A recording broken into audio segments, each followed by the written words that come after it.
उससे अवाम में बहुत ज्यादा बेचैनी पाई जा रही है। एक साल से ऊपर हो गया है फर्स्ट फेज ऑफ बल्दियात के इलेक्शन को, जो अपर पार्ट ऑफ सिंध में जो इंतखाबात हुए थे एक साल पहले, अभी तक जो है वो लोग बैठे हुए हैं और ना ही उनसे वो लोग हल्फ ले सकते हैं, ना ही वो अब तक काम कर चुके हैं। और उसके बाद जो शेड्यूल इलेक्शन कमीशन ने दिया है उसमें भी इतना डिले शेड्यूल दिया है कि पहले एक इलेक्शन होना है, फिर ओथ लेंगे, फिर वो रिजर्व सीटें और सारी चीजें, तो ये बहुत ज्यादा अननेसेसरी डिले है। हमारा इलेक्शन कमीशन ऑफ पाकिस्तान से मुतालबा है कि फौरी तौर पर इस शेड्यूल को अर्ली किया जाए, इन तमाम प्रोसेस को शॉर्ट किया जाए और फौरी तौर पर इलेक्शन कमीशन ऑफ पाकिस्तान इस शेड्यूल को अर्ली करे ताकि इंतखाबात टाइमली हो जाए और ये प्रोसेस जल्दी कंप्लीट हो। दूसरा मसला जो भी आपने देखा कि 9 मई का पाकिस्तान की तारीख का स्याह तरीन दिन, जिसमें पाकिस्तान की सालमियत, पाकिस्तान की इदारे, पाकिस्तान की अवाम, पाकिस्तान के हर किस्म के जिंदगी गुजारने वाले लोगों को बाकायदा तंग किया गया, उनके खिलाफ साजिश की गई, उनको तकालीफ पहुंचाने की कोशिश की गई, एक शो ऑफ पावर दिखाने की कोशिश की गई कि जी अगर हमारे लीडर को कुछ हुआ तो हम सत्यानाश कर देंगे मुल्क का। एक शो ऑफ पावर, एक पूरा एक ड्रामा रचाया गया, एक बदमाशी दिखाई गई और उसके बाद वो जितने भी भड़के मारने वाले लीडर अब आप देख रहे हैं, कोई आपको रोते हुए नजर आ रहा है, कोई आपको अफसोस करते हुए नजर आ रहा है, कुछ लोग अपने बयानात बदल रहे हैं, कुछ पार्टियां बदल रहे हैं, कुछ लोग पार्टियां छोड़ रहे हैं। इससे इमरान खान के मौक़िफ़ की सबके सामने आया हो रही है कि इमरान खान का मौक़िफ़ क्या है और लोग कितना उसकी पजीराई कर रहे हैं।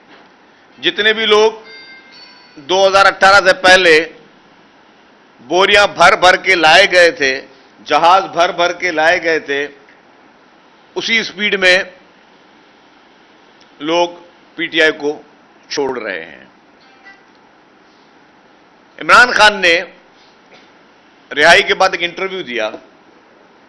इंटरव्यू में इमरान खान ने कहा कि जितने भी वाकयात हुए हैं, चाहे वो जिना हाउस पर बेईमाना हमले का वाकया हुआ हो या बाकी जितने भी पूरे पाकिस्तान में वाकयात हुए, उसने कहा कि जी ये, उसने एक इदारे का नाम लिया इमरान खान ने कि इदारे के लोग उसमें थे, मेरे लोग उसमें नहीं थे। फिर कुछ पीटीआई के लोगों ने बोला जी कुछ मैंने वर्कर्स देखे थे। अब मैं आपको वादे करता चलूं कि ना किसी इदारे के लोग थे, ना वो खाली वर्कर्स थे, पीटीआई के लीडर्स इस पूरे वाकयात के पीछे थे। पीटीआई के जो एमपीएज और एमएनएज हैं वो इन बेईमाना दहशतगर्दी के वाकयात के पीछे थे।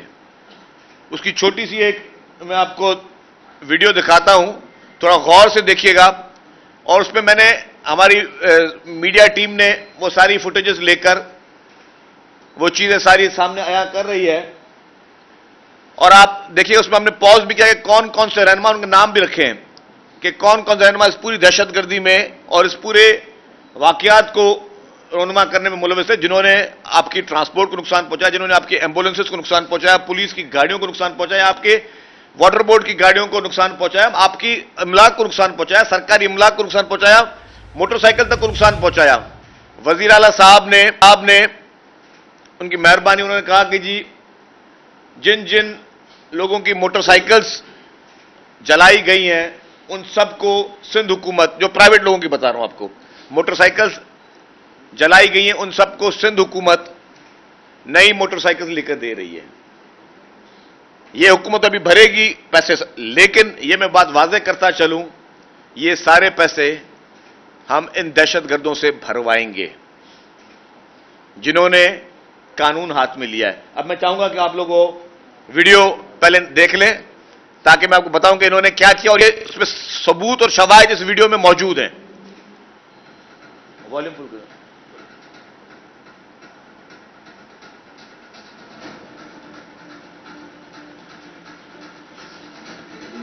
साजिश नजर आई है। जो भी मुझे पता चला है कि तीन कारों को बीच में डाला गया बंदूकें लेके, उन्होंने लोगों को इश्तिहार दिया। हमारे पास वीडियो एविडेंस है। मैं अपनी मीडिया से भी पूछना चाहता हूं कि आपने ये हरकत किसके कहने पर की है? पूरा पाकिस्तान, ये आप देख लेंगे, एक चेहरा गौर से स्ट्राइक करेंगे, हर जगह पहिया जाम करेंगे, हर जगह पाकिस्तान को जाम कर देंगे। नहीं होगा। आपने स्टार्ट किया है।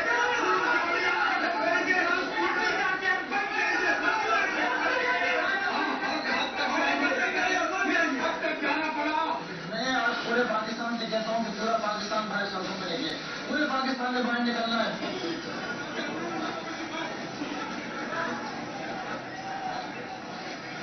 क्या कहना चाहेंगे वर्करों को? सर जी इंशाल्लाह आप एक से ही बजने का मौका है, जिस तक आपको भाग्य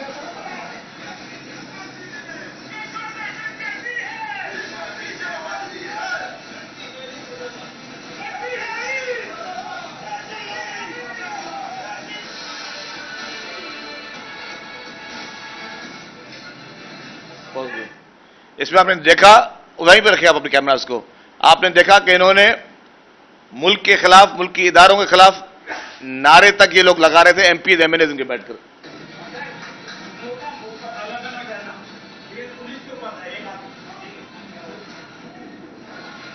कराची आपका इंतजार हो रहा है।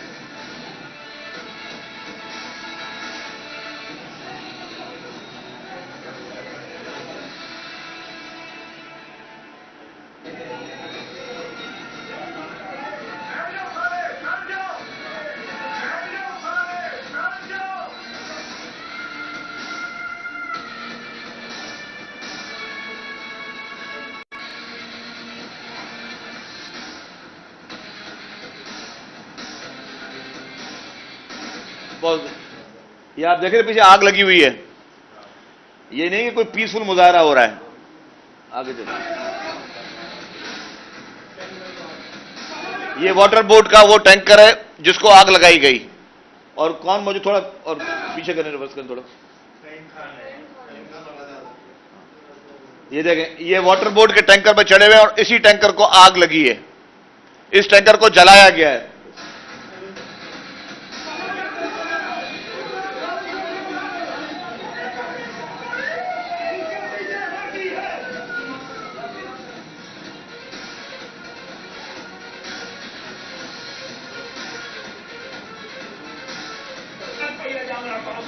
हम देखते हैं कि कैसे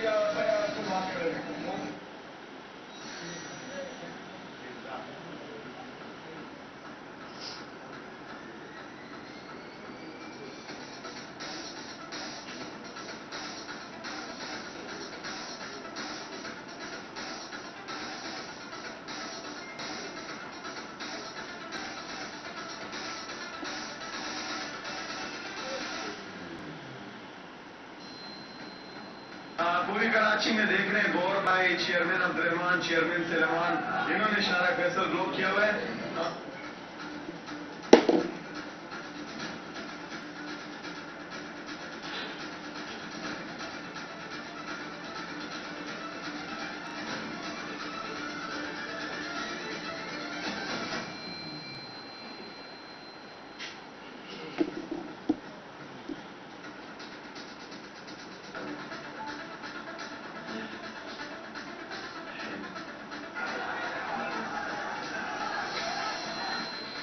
पुलिस वालों को ये मारते हुए नजर आ रहे हैं आपको, फिजिकली पुलिस वालों को इन्होंने पुलिस पे हमला किया है। तो रिवाइंड करें, इसको दिखाएं दोबारा सीन ये।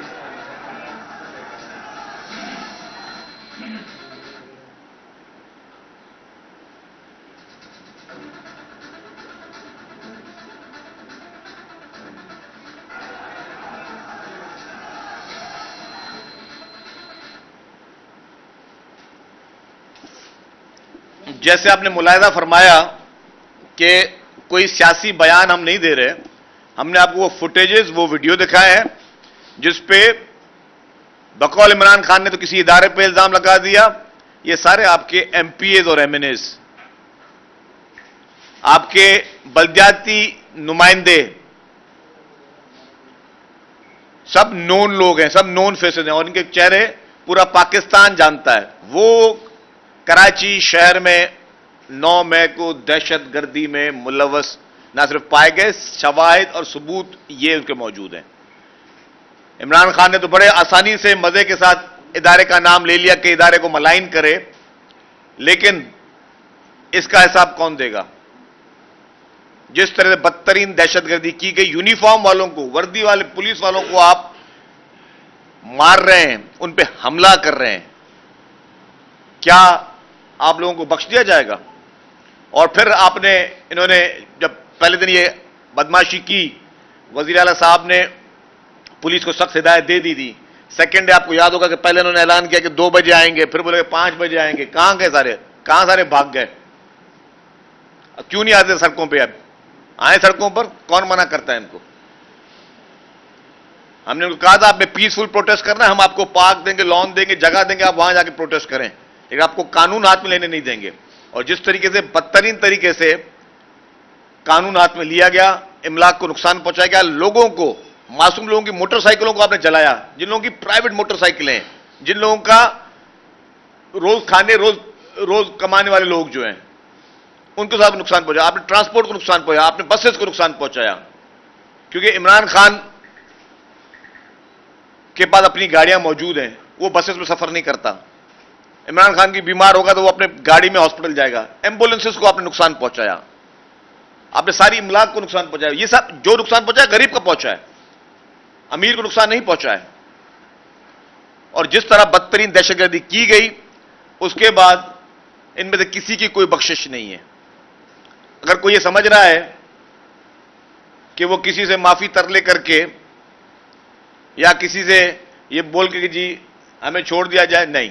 ये जो लोग इन वीडियोस में मौजूद हैं, जो लोग इस दहशतगर्दी में मौजूद हैं, जिन लोगों ने इमलाक को नुकसान पहुंचाया है, उनको किसी सूरत में उनकी बख्शिश हुकूमत नहीं करनी देगी।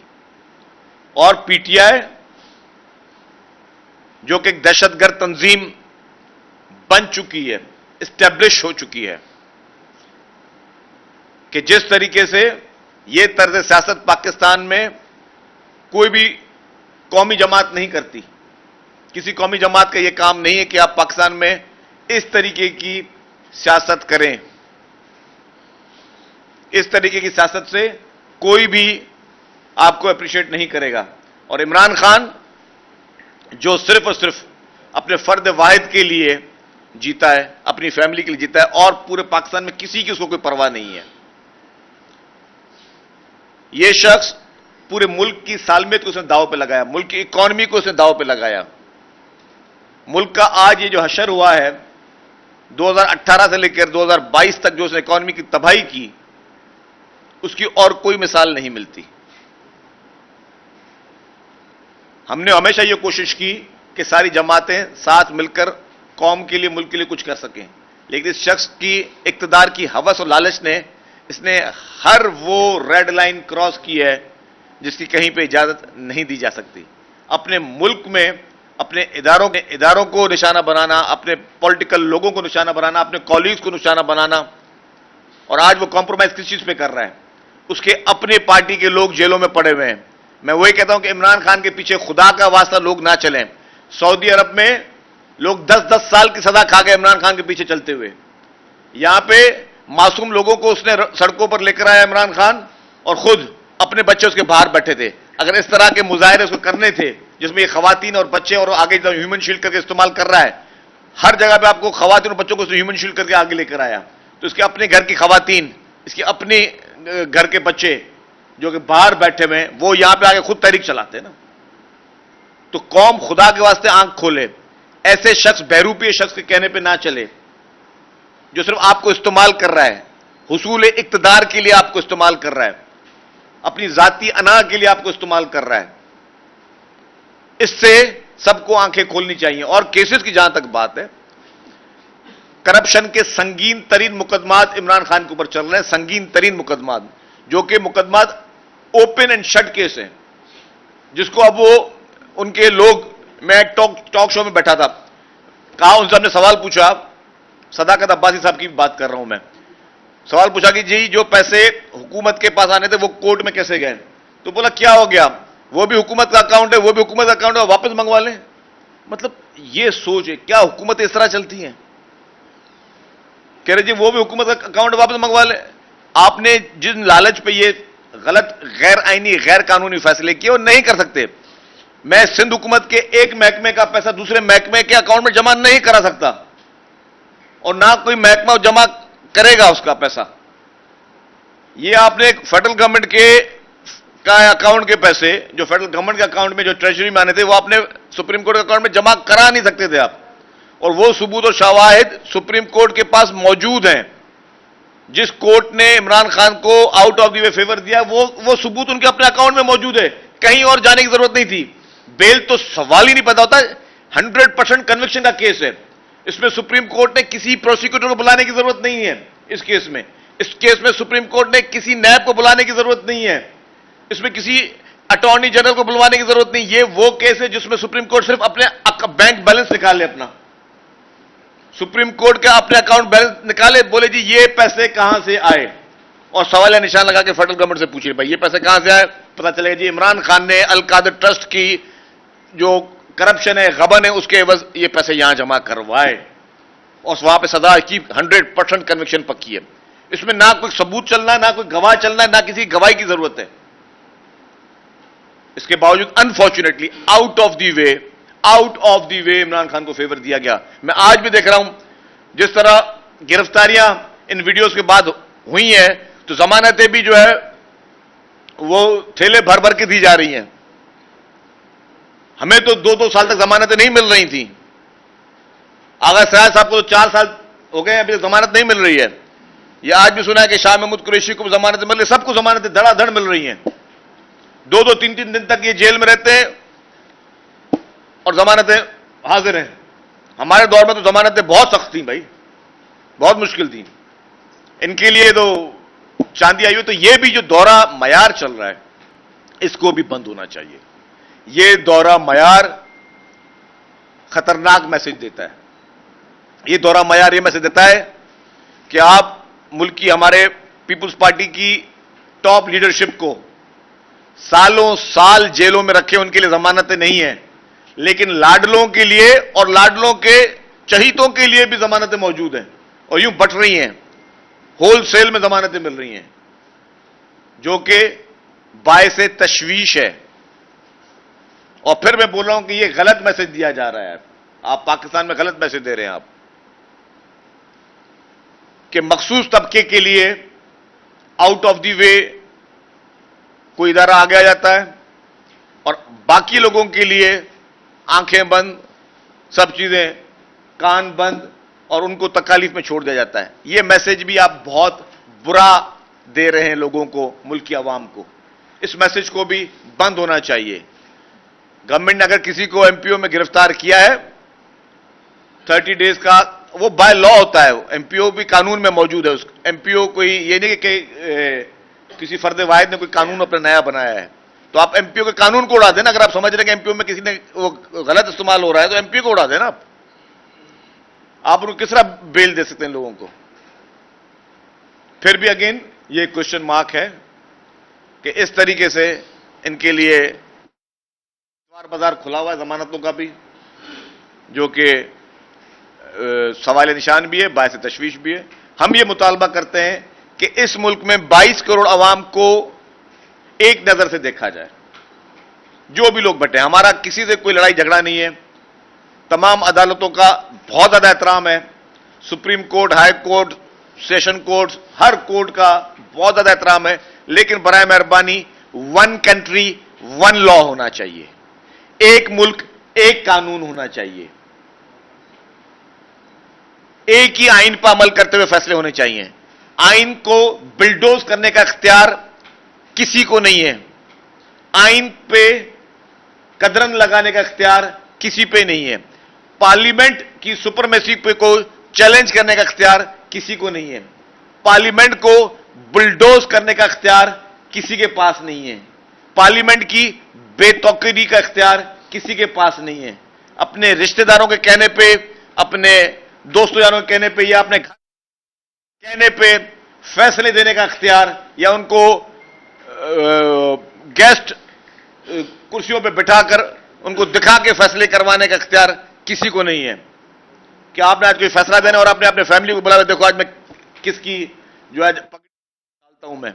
ये हमने देखे हैं इस तरह के वाकयात, अनफॉर्चुनेटली नहीं है किसी को इख्तियार। ये बराए मेहरबानी, हमारा मुल्क ने बहुत ज्यादा ऑलरेडी सिचुएशंस को फेस किया है।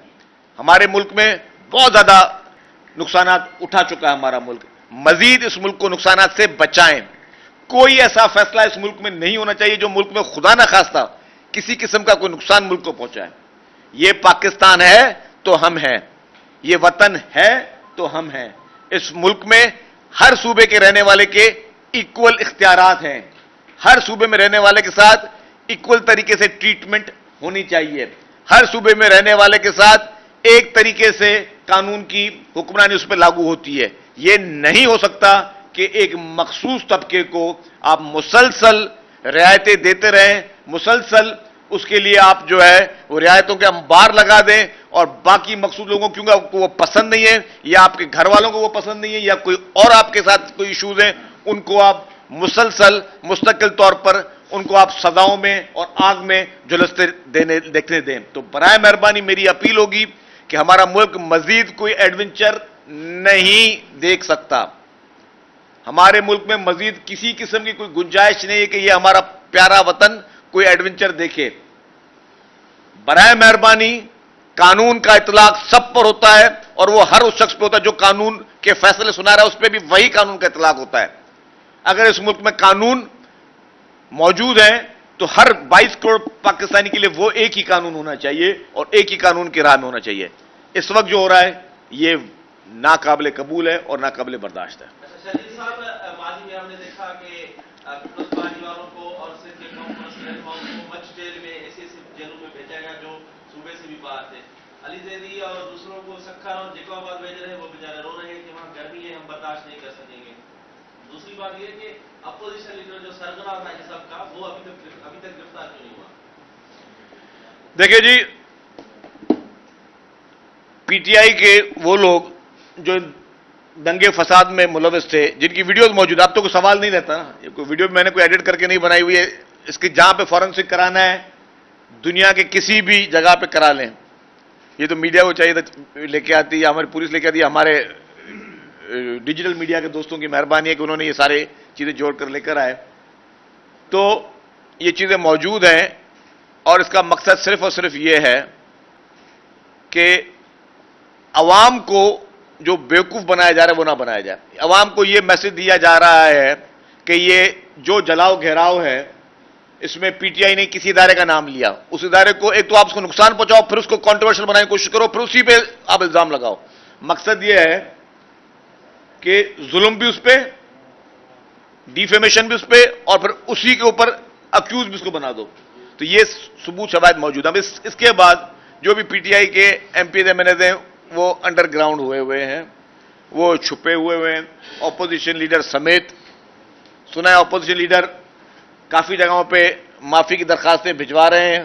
हाँ, सुना है ये मैंने कि माफी की दरखास्तें उनकी फैक्स हो रही हैं, टीसीएस हो रही हैं और इंटरनेट के जरिए जा रही हैं कि मुझे माफ कर दो। लेकिन ये बसें उन्होंने जब हमें खरीद के देंगे तो फिर उनको बाकी चीजें सोची जा सकती हैं, ये उन्होंने खुद भरनी पड़ेंगी। मैंने कहा कि ये मैं पीटीआई वालों से भरवाऊंगा, जरूरत पड़े तो इमरान खान का घर बिकवा के भी मैं ये चीजें जो नुकसान हुआ सरकार का वो उसको भरना पड़ेगा। अच्छा सर,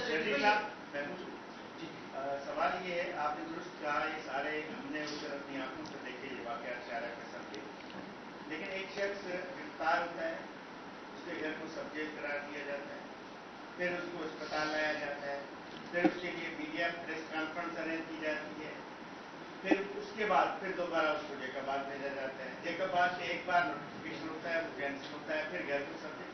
ये क्या है सब कुछ? भाई एक बंदा अगर मुलविस है, सब कुछ है, उसको सीधा पहले दिन ही भेज देना चाहिए था। ये रियायत क्यों दी गई? मेरा सवाल ये है। देखिए जी, इंसानी हमदर्दी भी बड़ी इंपॉर्टेंट होती है। आप जिस शख्स की बात कर रहे हैं वो गिरफ्तार हुआ, उसकी तबीयत खराब हुई, उसको पहले घर ले गए, फिर जरूरत पड़ी उसको हॉस्पिटल ले गए, फिर हॉस्पिटल के बाद जब वो बेहतर होगी तब भी डॉक्टर ने कहा कि अब इसको डिस्चार्ज किया जा सकता है, तो फिर उसको वापस जैकोबाबाद ले गए। एक बात सामने आई है कि नेशनल सिक्योरिटी काउंसिल की मीटिंग में चेयरमैन बिलावल भुट्टो जरदारी ने फौजी अदालतों में इन दहशतगर्दों पर मुकदमा चलाने की सख्ती से मुखातब की है और कहा है कि ये सियासी लोग हैं, इनका मुकदमा पाकिस्तानी अदालतों में चलाया जाए, जो भी जिम्मेदार है उनको सजा मिले। इस हवाले से कुछ तस्दीर या तस्दीर? देखिए जी, मैं नेशनल सिक्योरिटी काउंसिल की मीटिंग में नहीं था, मुझे ऑनेस्टली स्पीकिंग का पता नहीं है। मैं सीएम साहब थे वहां पे, तो चीफ मिनिस्टर साहब से मेरी मुलाकात आज होगी, तो मैं उनसे पूछ लेता हूं एग्जैक्टली क्या हुआ है, फिर मैं आपको उस पर बता सकता हूं। साहब, एक जानने वाले दोहरे मेयार के हवाले से अदालत पे एतराज कर रहे हैं कि उन्होंने एक मैच और जमानतें दी, जमानतें दे रहे हैं। दूसरी जानिब आपको खुद दोहरा मेयार है, कोई 5-10 हज़ार रुपये से ज्यादा लोग कैदी हैं, अगर वो सब एप्लीकेशन दें हमारी तबीयत खराब है, आप सबको हाउस अरेस्ट या ऑपरेशन कर देंगे, ये सिर्फ मखसूस लोगों के लिए मतलब नजर आता है। तो आपको ये रीजन जब पेश करते हैं ना कि तबियत खराब थी, तो पता नहीं कितने कैदी रोज बीमार होते होंगे, तबियत खराब होती, लोग मर भी जाते हैं जेल में, तो उन सबको आज से सहूलत है, कोई भी एप्लीकेशन जमा करा। मेरे भाई, हमने खुद लॉ बनाया है, उस लॉ का मैं जाती तौर पे हिस्सा रहा हूं। अब हमने ये लॉ बनाया है और ये मौजूद है लॉ, और ये वाहिद लॉ है सिंध हुकूमत ने जो बनाया है। हमने जो रिक्रिएशनल फैसिलिटी का नाम रख दिया जेलों का, अब वो जेल नहीं है, करेक्शनल रिक्रिएशनल फैसिलिटीज जो हैं, करेक्शन फैसिलिटीज हैं वो। उसमें यह है कि कोई भी शख्स अगर बीमार होगा तो अगर वो सरकारी हॉस्पिटल में जाना चाहे तो सरकारी हॉस्पिटल में, अगर वो प्राइवेट हॉस्पिटल में जाना चाहे तो प्राइवेट हॉस्पिटल में उसको जाने दिया जाएगा। हर कैदी के लिए सहूलत है, हर कैदी पेशेंट के लिए सहूलत मौजूद है। हमने बहुत ही अच्छा कानून बनाया है, उस पर मैं ये कहूंगा कि उस पर इंप्लीमेंट अभी काफी चीजों को और भी बेहतरी के लिए बनाया हमने, वो इंप्लीमेंटेशन की बहुत ज्यादा जरूरत है। और उसमें हमने एक कमेटी थी पार्लियामेंट की, जिसमें मैं भी मेंबर था, जावेद हनीफ साहब मेंबर थे, फिरदौस शमीम नकवी साहब मेंबर थे, ये सब लोग मेंबर्स थे, और सबकी मौजूदगी में ये हमने कानून बनाया। मिलजुल कर यूनानिमसली ये कानून पास हुआ कि हम कैदियों के लिए बेहतर से बेहतर सहूलियात दें। एक भैया वो दूर मेरा भाई बेटा, सरकार ने खत लिखा है और पाकिस्तान में जो अमन की सूरत है, खासतौर पर जो सियासी माहौल बना हुआ है, उसका तशवीश का इजहार किया है, उस पर क्या कहेंगे? ये पाकिस्तान के अंदरूनी मामलात में मुदाखलत आप जो कह रहे हैं कि जी बाहर किसी मुल्क से खत आया है कि जी पाकिस्तान की सियासी सूरत में तशवीश की है, तो ये मेरी चीज की तायद नहीं कर रही कि इमरान खान के लिए लॉबियस्ट दुनिया में काम कर रहे हैं। उन लॉबियस्ट की डिटेल आ चुकी है, इमरान खान का और उसके लॉबियस्ट का। मैं उन ममालिक की बात नहीं कर रहा जिनकी तरफ से ये उनको ये पिक्चर दिखाई जा रही होगी कि इमरान खान के साथ कोई बहुत बड़ा जुल्म हो रहा है। मेरा सवाल यह कि इमरान खान के साथ क्या जुल्म हो रहा है? वो चोरियां करे, डकैतियां करे, अच्छा किसी और मुल्क में आ जाए, छोड़ दें हमारे मुल्क की बात ना, हमारे मुल्क को बिल्कुल एक सेकंड में साइड में कर दें, 2 मिनट इस चैप्टर को भी छोड़ दें। दुनिया के किसी मुल्क में किसी प्राइम मिनिस्टर के लिए यह आ जाए कि उसकी पॉलिटिकल पार्टी गैर मुल्की जगहों पर से फंडिंग लेती है, मेरा एक पहला सवाल है। और पाकिस्तान के लॉ में अलाउ नहीं है, यह भी बता दूं, पाकिस्तान के लॉ में इसकी परमिशन ही नहीं है कि किसी गैर मुल्की आप शख्स से या मुल्क से या किसी इदारे से आप फंडिंग ले सकते हैं पॉलिटिक्स के लिए। जब ये एस्टेब्लिश हो जाए, अकाउंट डिटेल आ जाए, मतलब कि ये बिल्कुल एक वो चीज है जिसमें वो खुद इमरान खान भी डिनाई नहीं कर रहा ना। एक तो इल्जाम होता है ना, एक होता है इल्जाम कि जी मैंने आप पर इल्जाम लगाया, वो इल्जाम पे इमरान खान खुद डिनाई नहीं कर रहा कि हाँ, वो बोलते हैं हाँ हमें फॉरेन फंडिंग आई है और हमारे मुल्क में ममनून है। तो अगर ये वाकया दुनिया के किसी मुल्क में, तहजीबी याफ्ता तरक्की याफ्ता मुल्क में ये वाकया पेश आता, तो वहां की हुक्मरान, वहां के कानून क्या करता? 5 मिनट में जेल में डालता उसको, 5 मिनट में जेल में। तो मैं वही कह रहा हूं कि अनफॉर्चुनेटली इसको हमने इतनी रियायतें दे दी है ना, तो अब उसके बड़े बड़े क्राइम भी जो ना हमें सब चुप हैं। तो वो ममालिक जिनको तशवीश है, बराए मेहरबानी, एक तो ये हमारा इंटरनल मैटर है, दूसरी बात की कि हमसे बात कर ले, भले हम उनको दिखाएं कि वो इसने काम किए जो पाकिस्तान के कानून में वो क्राइम शामिल होते हैं, वो क्रिमिनल ऑफेंसेस हैं, मनी लॉन्ड्रिंग इमरान खान का घर फरोख्त करवाकर नुकसान पूरा करेंगे। पीटीआई दहशतगर्द तंजीम बन चुकी है, शरपसंदों के साथ कोई रियायत नहीं होगी। इमरान खान ने हर रेड लाइन अबूर की। खुदा का वास्ता लोग इमरान खान के साथ ना चलें, खुदा के वास्ते लोग आंखें खोलें। इमरान खान को अपने सिवा किसी की परवाह नहीं है, ऐसा कहना है शर्जील इनाम मेमन का, जो कि इस वक्त प्रेस कॉन्फ्रेंस कर रहे हैं।